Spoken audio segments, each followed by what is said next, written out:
Hello and welcome to Dialogue. Globalization is facing challenges like never before. The Trump administration's trade policies, the COVID-19 pandemic, and now the conflict between Russia and Ukraine. Many wonder whether globalization could actually reverse or go into retreat. So what does the Russia-Ukraine crisis mean for the global economy? Are we seeing the end of globalization or a new phase of globalization? Or do we need moves toward re-globalization? To discuss these issues and more, I'm joined by Dr. Hassan Daud-Bat, the CEO of the Provincial Investment Board and former project director of the China-Pakistan Economic Corridor. Hong Hao, Chief Strategist of the Bank of Communications International, and Digby Ren, International Relations Scholar at Deakin University in Melbourne, in Australia. That's our topic. I'm Xu Qinduo.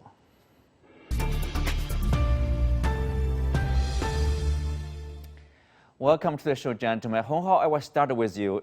Let's start with some basic knowledge about globalization. Let us know, what is the globalization? What is the benefits of globalization? Well, I think, the most significant event of globalization was back in 2001 when China joined the WTO after 9/11. So, as you can see, especially many rural workers got lifted from agricultural work and going into the manufacturing industry. And there was a dramatic improvement in the value creation. And also, with China's cheap labor entering into the global supply chain, it actually suppressed global prices by supplying the world with many of the good quality, but, very low cost Chinese produce. So I think as a result, as you can see, globalization really is a picture of, many countries working together, towards a better common goal. But then, since COVID 2 years ago, it actually showing the weakness, the shortcoming, the pitfalls in globalization, really is that, we, in the past 20 years, we've been emphasizing too much on efficiency gain, but very little on safety issues. On safety and the resilience for the global supply chain. Digby, as a part of the background, for people to better understand the situation, we know that, when Trump came into office in 2016, for example, some people would say that's reflected the problem with the globalization, or people's complaint about the globalization, which contributes to the rise of the right-wing politics, let's say, in mostly Western nations. People say the outsourcing of jobs to China, to Mexico, to India is a problem of globalization. Go ahead. Well, not really. Well, not really. That's not the basic problem of globalization. The basic problem of globalization today is that it's benefiting other economies other than the advanced economies. And so there's a redistribution of wealth, supply chains, where, for example, Asia and China in particular is really become a very, very central to all the global supply chains. And this is the real complaint. You can blame job changes and so forth, but that's really not what's happening. Jobs are not being pushed to China. It's just that they're becoming more efficient in China, and jobs in America are not lost because China makes things. That's not what happens. There's a shift in the job market, in the labor market. Then the manufacturing jobs didn't just go to China. That's not true at all. So this is a redistribution, and this redistribution away from Europe and America is what's displeasing governments in Washington and London, for example. Hassan, how do you see globalization? Obviously, the response to globalization or the process of deglobalization, you see different responses from Washington, Brussels, the rich world, let's say, and probably differently from like Beijing, New Delhi, or Pakistan, or Bangladesh, let's say. Well, thank you for having me in this show. And the topic is very interesting, and I think it should be spoken about more. I look at globalization as something, as an initiative which has transformed the life of so many people in so little time. I think it has benefited more people in such less time, and I think it has integrated the global economy. It has benefited countries like Pakistan, which are now looking at global supply chain, benefiting with initiatives like Belt and Road Initiative, and then linking our economy with the largest economy. And I agree with my colleague who had spoken earlier that it is now benefiting the smaller economies which are now vying for positions in the global supply chain, and perhaps that is the reason that it has come under scrutiny. The other factor for which I think globalization is important is because it is bringing more socio-economic benefit. It is creating and connecting countries, regions together. It is giving us, like for a province like Khyber Pakhtunkhwa, it is giving us opportunities to link to the industries in China. And I think what more can we ask while sitting in a country which is developing its industrial right, integration and opportunities. Hong Hao, speak of that. If you look at the conflicts ongoing between Russia and Ukraine, so people are trying to assess the impact on globalization, on global supply chain. For example, the head of the world's largest asset manager, BlackRock, seem to believe that that's the end of globalization. What do you make of that? I think by now it's very difficult to avoid, being part of the global system. But then at the same time, I think since COVID and also since the Ukraine conflict, people quickly realize that, the existing supply chain, which has been working on a just-in-time system, can be very fragile, at times like this. So I think later on in the next stage, once we get over COVID and also once we get over the Ukraine conflict, I wouldn't be surprised to see many countries starting to build up their own supply chain network, production bases, also probably regroup their labor force to be re-engaged in some of the activities that they probably previously outsourced to other countries. And so, in the near future, you're probably going to see a few global centers producing, probably similar goods for themselves to consume. And so, I think 2 years ago, if you look back in terms of Chinese policy making, 2 years ago, China raised the new policy called dual circulation, right? So, on one hand, it's trying to develop a powerful domestic consumption market to be able to consume self-production, but then at the same time, Chinese is going to export some of this production capacity to the Western world. So I think that is sort of the Chinese way to deal with the new globalization world.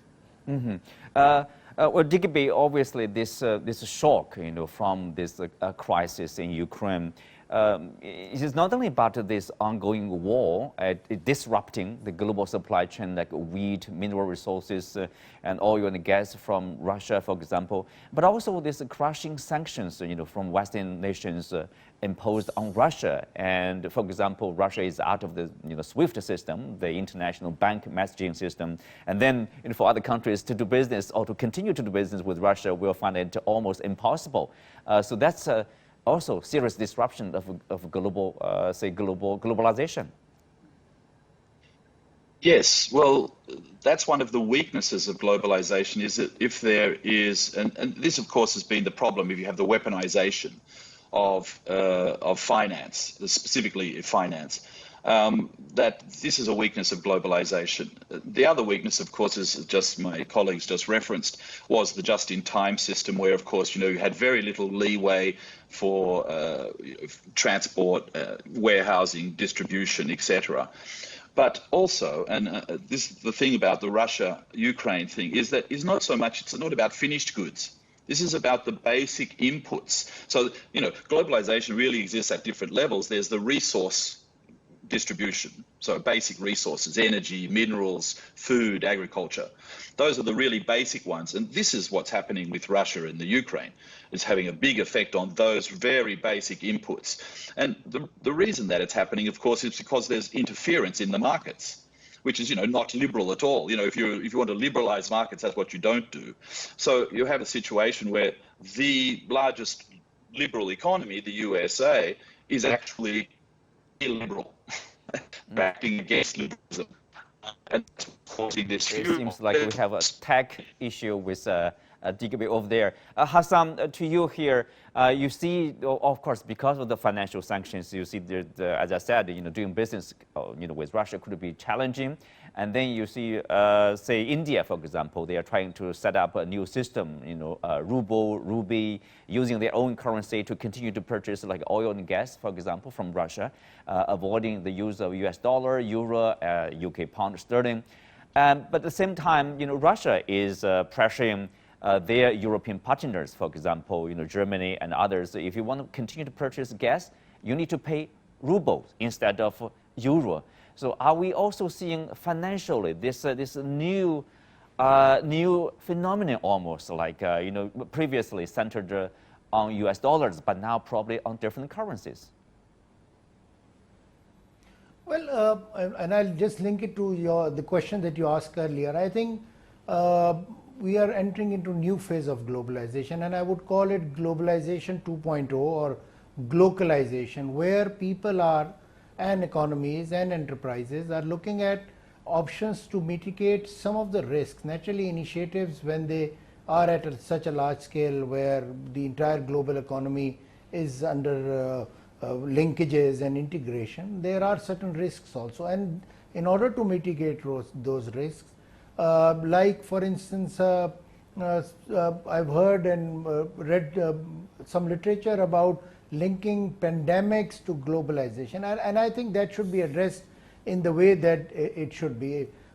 Sitting here in a developing country and looking at how my country and my region is being connected to the global supply chain, I think new initiatives would come. I think there would be diversification, but that in its own way would not damage the will of regions to integrate. It will not in any way damage the kind of interest that regions have to improve their economy. For instance, if you look at Belt and Road Initiative, it has helped my country through CPEC in more ways than we imagined when it started earlier, and it is because of integration that is happening. Now we are integrated to countries, more than 100 countries BRI wise, and when we look at that, we also talk of seamless trade, connectivity of policy. We also look at people to people integration, and we also look at new financial models, and your question relates to new financial models. Naturally, in an economic cycle, while there are crests and troughs, and at times when initiatives like globalization comes under stress, new ideas are floated, and you would see more discussions around new financial models, new reserve currencies discussion being held, new methods of making purchases, not just in utilities and oil and gas, but also in basic commodities, because they are getting under stress. But what is helping us, sir, I'll just take a second more. What is helping us more in terms of globalization is the speed of technology, and how technology is integrating, how the new industrial revolution is integrating the world. Yes, Hassan, let me turn to Hong Hao here. The similar question, also this currency issue, like Saudi Arabia is talking about pricing their oil sale to China with Chinese currency, RMB. Similarly, India, Russia, and probably Indonesia, Russia, or other countries, Russia is pushing the use of ruble. Is that like the new phase of globalization in terms of the financial practice? Well, I think right now, probably about 70% of the global merchandise trades are priced in the US dollars. So, even though many countries are trying to sort of find a substitute to the existing system, but it would take decades to change. But it's happening now, because of the Ukraine crisis, there was a sanction for the first time in history, a sanction on the central bank of a sovereign country, that the central bank can use its foreign currency for a reserve to bail out its economy. So people obviously get concerned. In this U.S. dollar system, your dollar reserve is only safe when the USA is safe. right? So it's not very safe at all. And therefore, there's a huge incentive for countries to develop their own systems. So just now you mentioned Russia is trying to price oil in ruble and get people pay for it. Chinese yuan dominated oil futures has been trading in Shanghai for some time, and I think now it's taking about 2% of the global oil future trading's volume, and I think Saudi is doing something similar as well. So I wouldn't be surprised to see over time there will be alternative systems to the U.S. dollar priced oil trade in the world. Because after all, before the 70s, the petroleum was priced in gold. Before the 70s oil crisis. Well, Digby, picking up on what you have said about politics instead of this liberal market, speak of their role they played in the globalization. Here again, politics like what Honghua has mentioned about the U.S. action, for example, seizing the central bank assets of Afghanistan, like $7 billion. And then, the sanctions on the Russian central bank, freezing half of their foreign reserves, half of their golds. So it presents some serious risks for other countries. If you have your reserve in U.S. dollars, and then you are open to potential risks. And of course, if you look at Donald Trump, for example, when he came to power, starting trade war with several countries, including China. So people may say that's also the start of a deglobalization. And so when politically the U.S. is trying to compete with China, contain China, if you say politically, if there are division or growing division, so economically there might be also economic division. Sure. But I think one of the important things to recognize is that the United States is pretty well reliant. It doesn't really need to import lots of energy or lots of food. And what it does import is not really basic componentry. It doesn't really need that either. So it's able to, inside the view from inside the US is, well, we don't rely specifically on basic stuff from outside. What we're buying is, supporting the economies of other countries. So sort of trade subsidization of our allies and people that we want to be on our side. So at any opportunity, this is getting worse and worse, of course, is that they will do what they've done with Russia and what they've done with Afghanistan and what they've done to other countries over the last few years and what Donald Trump did. And they're trying to push costs, which is a very sort of neoliberal thing to do, is to push costs down the supply chain. So, defense spending is being pushed out to the allies, for example. And they have to buy American goods. They have to buy American gas and oil, which, by the way, is very strange, seeing how if you want climate change, if you're the champion of climate change and you're forcing your allies to buy dirty, expensive gas and oil, which is the American oil, instead of clean, cheap oil and gas from Russia or Saudi Arabia. That's a very strange thing to be doing, and really is not justifiable. But so the Americans are still acting in this kind of like an island, aren't they? It's direct interference. Don't you think it's also like serving the U.S. political purpose? For example, they tried very hard and they are continuing to decouple from China. All these economic practices seem to serve this political purpose. That is like to contain the growth of China. So you do see political interference in this process of globalization. And now we see, for example, U.S. is forming this cheap alliance, semiconductor with South Korea, with China's Taiwan, with Japan, with the European partners, and excluding China from that alliance. Of course, that is not yet to be done. But you do see that there's a serious military or political intervention. Hassan. Definitely. Yeah, Hassan, you are nodding your head. So do you see that politics is also somehow, because of the political disintegration, I don't know, this is not the right term probably, decoupling between China and Russia, do you see there's a serious interference in the globalization here? You see, I live in a region where, despite having immense resources, because of politics, we could not integrate our economy and could not benefit from those natural reserves and resources that we were blessed with. So now if because of politics, if we have more decisions and more divisions, and we are to make decisions like either you're on our side or you're on their side, I think that would damage the world more. I think we should find, especially the larger economies and big countries, should sit together, and of course involving countries like Pakistan, which are actually on the path of development, to find ways and means where politics should benefit mankind.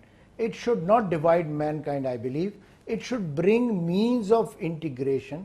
It should bring means of prosperity for us to live together on this small planet, so that, you know, when we can pass the baton to next generation and tell them that in our time we were able to integrate the world better, I believe. Yeah, so we can continue to enjoy the benefits of globalization. Hong Hao here, given what we have talked about, politics, very important role, and also this discontent. At the very beginning, we talked about the discontent in some corners of the world, about globalization. So the future of globalization, is this the end of globalization, or do we need to do something special to reorganize, probably re-globalize this economy, or are we entering a new phase of globalization? Yeah, well, probably globalization 2.0, right? So, in this new phase of globalization, countries would be increasingly looking out for themselves. Even though, bringing everybody together, having a prosperity, sharing prosperity is very important. But I think politics is more about dividing interest and getting, safeguarding the interest for your own citizens. So, as lofty as the expectation could be, I think in the future, as we enter into a globalization 2.0 phase, I think countries would be sort of, developing their own systems to sate their own demands. And then at the same time, they will be exporting some of their spare capacities to satisfy foreign needs as well. Mm-hmm. Digby, Pascal Lamy, former Director General of the WTO, recently said, what we see is not deglobalization. He said globalization is an animal, direct quote here, that evolves a lot. If globalization continues to advance, what new form it will take? Probably somehow regionalization or fragmentation of globalized fragmentation. Well, that's an important point, actually. One of if you like, sort of a metaphor, if you like, is sort of like the internet. If you have a blocked node somewhere, so like Russia or the Ukraine, well, then the net sort of automatically gears itself to go around that and then reconnect people. And I think that's the new globalization, the new phase of globalization. And a big part of that is the Belt and Road, where you have a new substructure that's gone into these regions that were formerly not connected. And then you have this kind of fragmentation. So, for example, in reserve currencies, there's been a big move away from the dollar and the euro into smaller currencies. That's fragmentation in finance. So you have this kind of, the Belt and Road provides a really great substructure of infrastructure and material. And then you have this new superstructures that can move around these problem areas. And I think that's what we're going to see, is a more nimble globalization, far more nimble and more adaptive. The supply chains are going to be more localized. That's the belt part, where you're going to get this, much more industrial concentrations in belts around cities and ports and so forth, but they're going to be more distributed regionally and fragmented regionally, but still connected. And that's going to make globalization actually stronger in the future. And I think this is what the Americans see, and what they're trying to do is to stop that happening. Mm-hmm. We have some speak of globalization. Basically, it means like more integration, right? More integrated, more connected. That has a lot in common with the Chinese initiative, Belt and Road Initiative? I mean, you were the former director about CPEC. That's about integration between the two countries. Of course, this region, actually regional countries, also benefit from more connection and more connectivity between China and Pakistan. Tell us, how that benefits your country or the regional countries. Okay, but I would just like to, if you allow, I would just like to perhaps speak a word of, why I think that deglobalization is not happening. While there would be discussion on deglobalization, there would always be initiatives like BRI, which would actually demonstrate that how important it is for us to live closer and in harmony. I think shared prosperity, shared future is not just something that echoes in our minds and hearts because of BRI, but it's actually factual to have initiative which brings us closer. Just look at Pakistan.